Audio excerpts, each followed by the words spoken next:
आप सभी को टीम आईएएस प्लेटफॉर्म पे नमस्कार। उम्मीद करते हैं कि 70th बीपीएससी मेंस की तैयारी आपकी दमदार चल रही होगी।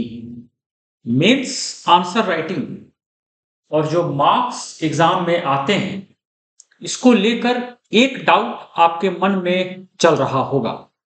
बहुत सारे कैंडिडेट्स के मन में यह प्रश्न भी उठ रहा होगा कि जो ऑनरेबल पेपर चेकर्स होते हैं, वह किस मेंटल फ्रेम के साथ पेपर को चेक करते हैं। क्या बित्ता से नाप कर आप जितने वर्ड्स लिख दो, पूरे पन्ने को भर दो, क्या आपको उस अनुपात में मार्क्स मिलते हैं? अगर आप मुखर्जी नगर, गांधी विहार, नेहरू विहार, अगर दिल्ली के इन एरियाज में रहते होंगे, ओल्ड राजेंद्र नगर में रहते होंगे, तो आप स्टूडेंट्स के बीच में यह बात सुनते होंगे। चाय की दुकानों पर इस तरह की बात अक्सर चलती है और कई बार ऐसा होता है कि जो आप सुनते हैं वह बात सही भी होती है और कई बार वह बात गलत भी साबित होती है। हम लोग इस वीडियो में इस बारे में बात करेंगे कि जो वर्ड्स आप लिखते हो, तो जो वर्ड का लिमिट है, क्या आप पेज को भर देंगे तो आपको नंबर मिलेंगे, या जो ऑनरेबल पेपर चेकर्स होते हैं बित्ते से नाप कर क्या आपको नंबर देते हैं। इस वीडियो में बने रहिएगा, क्योंकि इस वीडियो से मेंस के एग्जाम की तैयारी में आपको काफी लाभ होगा। आपको वो सारे बारीक पहलुओं के बारे में जानकारी मिलेगी जो कि एग्जाम में जो पेपर चेकर्स होते हैं उनका किस प्रकार का माइंडसेट होता है, आपका क्या साइंटिफिक अप्रोच होना चाहिए, वह बहुत ज्यादा महत्वपूर्ण है। वीडियो के मेन कंटेंट को शुरू करने से पहले वन जेंटल रिमाइंडर, अगर आपको हमारे वीडियोस अच्छे लगते हैं तो कृपया हमारे YouTube चैनल को सब्सक्राइब करें, बेल आइकन को प्रेस करें, अपने दोस्तों के बीच में हमारे वीडियोस को अवश्य शेयर करें। So let's start with the main content of the video. As I said कि बित्ते से नाप कर नंबर मिला। कई स्टूडेंट्स जिनका की answer copy, evaluated answer copy 68 का आया है, आपको 69 का आया है, और बहुत सारे आप लोगों में से डियर स्टूडेंट्स जो यूपीएससी का मेंस एग्जाम दिए होंगे, आप लोगों में से बहुत सारे स्टूडेंट्स का यह कंप्लेन होगा कि चूंकि आपने कम लिखा तो नंबर आपको कम मिले, चूंकि आपने ज्यादा लिखा तो वर्ड लिमिट को देखकर जो पेपर चेकर्स वह इंप्रेस्ड हो गए और नंबर्स बहुत ज्यादा मिले। तो यह जो मीथ है, यह जो पर्टिकुलर थॉट प्रोसेस है, इसको हम लोग डिकोड करते हैं एक एक करके। सबसे पहला तो यह है कि जो मेंस की उत्तर पुस्तिका होती है, जो आंसर शीट होती है मेंस की, वह एक सब्जेक्टिव मैटर है। एक subjective matter in the sense कि यह एमसीक्यू से अलग है। कोई एक स्टैंडर्ड आंसर फॉर्मेट एक पर्टिकुलर क्वेश्चन का शायद नहीं होगा। आप एक क्वेश्चन को 5 अलग अलग तरह से लिख सकते हैं। आप खुद ही जब किसी प्रश्न को अटेम्प्ट करते हैं तो सपोज मान लीजिए आज आपने उसका उत्तर लिखा और एक सप्ताह बाद अगर आप उस प्रश्न का उत्तर लिखेंगे तो आपको दिखेगा कि क्वालिटी और क्वांटिटी दोनों में थोड़ा थोड़ा वेरिएशन आ गया है। और इसीलिए मैं कहता हूं कि सब्जेक्टिव मैटर है। एमसीक्यू में क्या होता है कि एक पर्टिकुलर आंसर होता है, लेकिन मेंस के पेपर में एक्सेप्ट डेटा इंटरप्रिटेशन के क्वेश्चंस और सभी एरियाज, एसेज फॉर एग्जांपल, वहां पर सब्जेक्टिविटी मैटर करता है कि ह्यूमन एलिमेंट इन्वॉल्व है। यानी कि आपके आंसर कॉपी को जो पेपर चेकर्स चेक करते हैं, तो जरूरी नहीं है कि सारे आंसर कॉपी को एक ही पेपर चेकर चेक करें। अलग अलग पेपर चेकर उसे चेक करेंगे। उनका अपना थॉट प्रोसेस होता है, उनका अपना सोचने का तरीका होता है और उसी हिसाब से आपको मार्क्स मिलते हैं। This is to be understood. The other aspect is कि कॉमन परसेप्शन एक है। आप देखेंगे कि मार्केट में एक कॉमन परसेप्शन है कि आप जितना ज्यादा लिखेंगे नंबर आपको उतने ज्यादा मिलेंगे। और जो ऑनरेबल पेपर चेकर्स होते हैं वह बित्ते से या स्केल से आपके आंसर के लेंथ को मेजर करते हैं। अगर उनके माइंड में जो मेजरमेंट का यार्डस्टिक या जो स्टैंडर्ड मेजरमेंट है उसमें अगर आपका आंसर सही बैठता है तो आपको अच्छे नंबर मिलेंगे। Other way round is also correct. तो इसमें अगर हम लोग इस पर्टिकुलर एस्पेक्ट के बारे में बात करें, दो उदाहरण लेके हम लोग समझते हैं। मान लीजिए कि कंपलसरी क्वेश्चंस हैं। कंपलसरी क्वेश्चन आप जानते हैं कि GS1 अगर आप लेते हैं तो जो हिस्ट्री का सेक्शन है, क्वेश्चन 1 कंपलसरी होता है, जिसमें 5 सब क्वेश्चंस होते हैं। मैं उसी का एग्जांपल लेता हूं। आपने देखा होगा बहुत सारी आंसर कॉपियां जो बीपीएससी के वेबसाइट पे अपलोड हुई थी, आपको 69 बीपीएससी का, आपको कुछ ऐसे भी आंसर शीट्स मिले होंगे जिसमें कि जो कंपलसरी क्वेश्चन यानी कि शॉर्ट आंसर वाले क्वेश्चंस यानी कि 80 से 90 वर्ड्स उसमें लिखने होते हैं। कुछ ऐसे भी आंसर कॉपी थे जिसमें कि 4 या 5 6 लाइन से ज्यादा नहीं होगा, हार्डली 30 वर्ड्स उसमें लिखे होंगे, और उस आंसर में सिर्फ स्टोरी राइटिंग थी। उस क्वेश्चन से कोई मतलब नहीं था उस पर्टिकुलर आंसर का, और उसमें 3 नंबर मिल गए। आप समझ सकते हैं कि कॉम्पिटिटिव एग्जाम के दौर में जहां एक एक नंबर से बहुत सारे स्टूडेंट्स इन या आउट होते हैं, तो सिर्फ स्टोरी राइटिंग करके 4 या 5 लाइन लिख दिया, और अगर मान लीजिए 3 नंबर मिल रहे हैं आउट ऑफ 7 मार्क्स, तो ये बहुत अच्छा परफॉर्मेंस है। तो दूसरी तरफ आपने देखा होगा, आप भी शायद इसमें शामिल होंगे, कि कंपलसरी सब क्वेश्चंस में आपने 1.5 पेज लिखा, आपने बहुत अच्छे से लिखा और आपको 2 नंबर। अब आप समझ सकते हैं कि एक तरफ तो आधा पेज भी नहीं लिखा गया है, लेकिन उस पर्टिकुलर स्टूडेंट को 3 नंबर मिल गए, तो दूसरी तरफ बहुत सारे स्टूडेंट जिन्होंने कि 1.5 पेज लिखा और उन्हें सिर्फ 2 नंबर मिला। यह जो डाइकोटोमी आप देखते हैं, यह जो वेरिएशन इन नंबर, आप इसको कैसे डिफाइन करेंगे? तो एक डेफिनेशन तो यह आता है कि जो पेपर चेकर्स होते हैं उनका अपना माइंडसेट होता है। एक डेफिनेशन ये भी आ सकता है कि देयर इज नो अल्टरनेटिव। जो टीना फैक्टर के बारे में हम लोगों ने बात की है, there is no alternative to one aspect that is your luck, that can not be denied.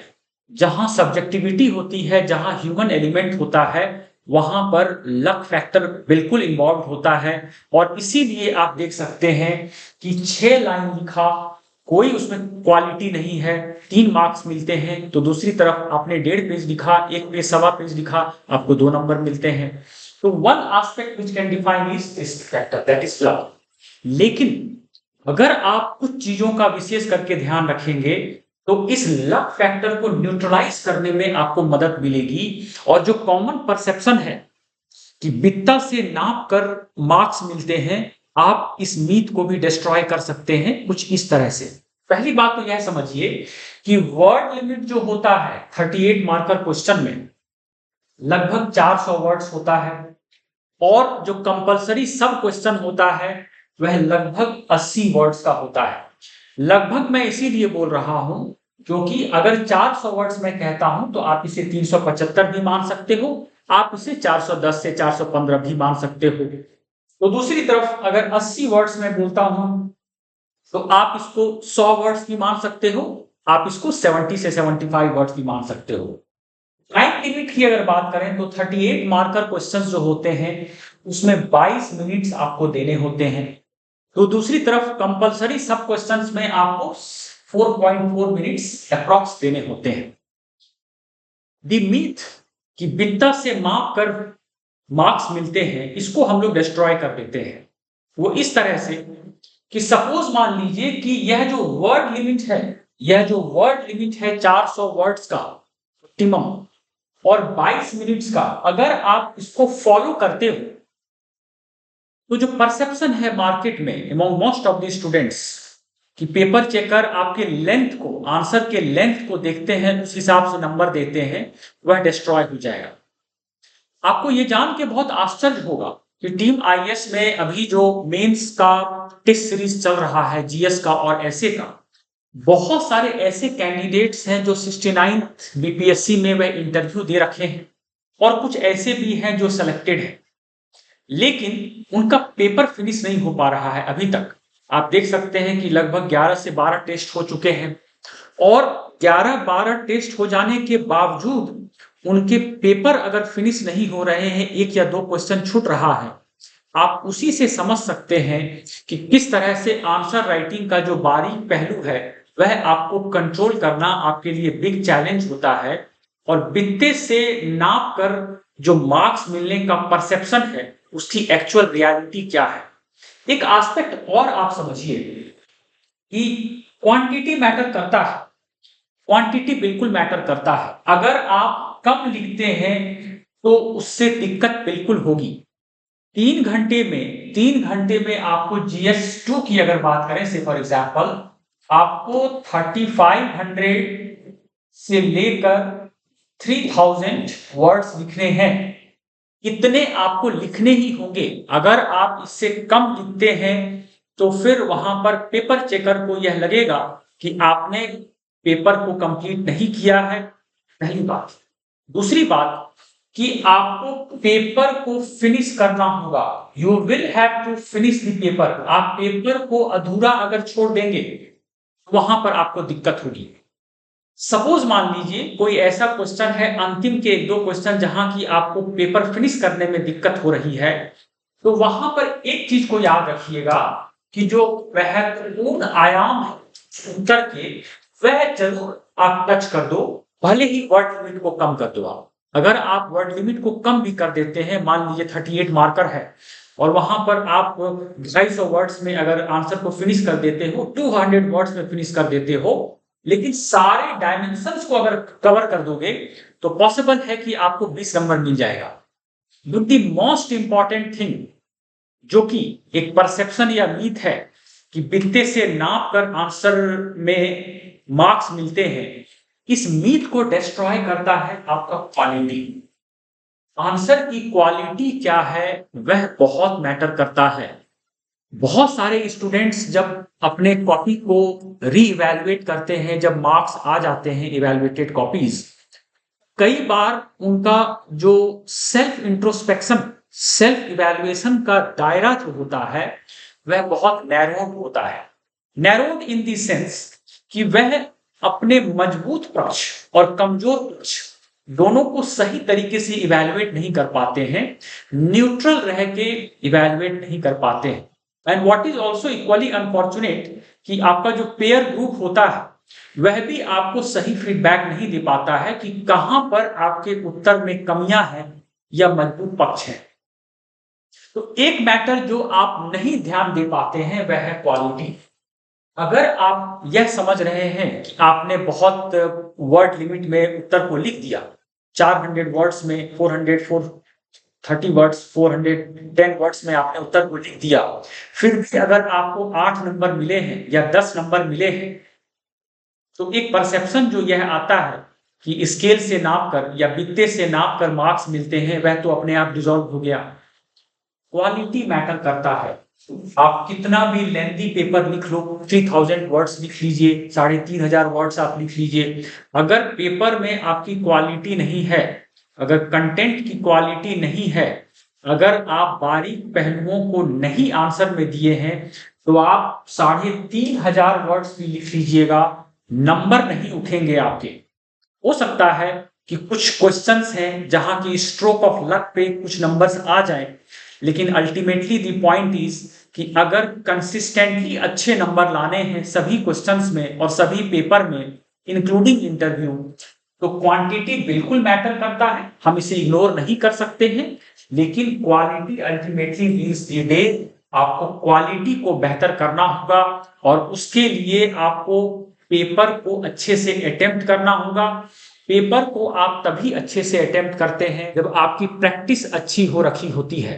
Test series में भी आपको अच्छा परफॉर्म करना होता है, तभी आप एक्चुअल एग्जाम में अच्छे से परफॉर्म करते हैं। सो देयरफॉर द परसेप्शन और द मीथ कि बित्ते से नाप कर मार्क्स मिलते हैं, यह हर सिचुएशन में सही नहीं बैठता है। Ultimately quality is the most important component of your answer writing skills, plus quantity also cannot be ignored. So that is it for this video. उम्मीद करते हैं कि आपको यह वीडियो अच्छा लगा होगा। अगर आपको हमारे वीडियोस अच्छे लगते हैं तो कृपया हमारे चैनल को सब्सक्राइब करें, बेल आइकन को प्रेस करें, अपने दोस्तों के बीच में हमारे वीडियोस को अवश्य शेयर करें। So meeting shortly with a fresh video on upcoming 70th BPSC exam. Until then, goodbye.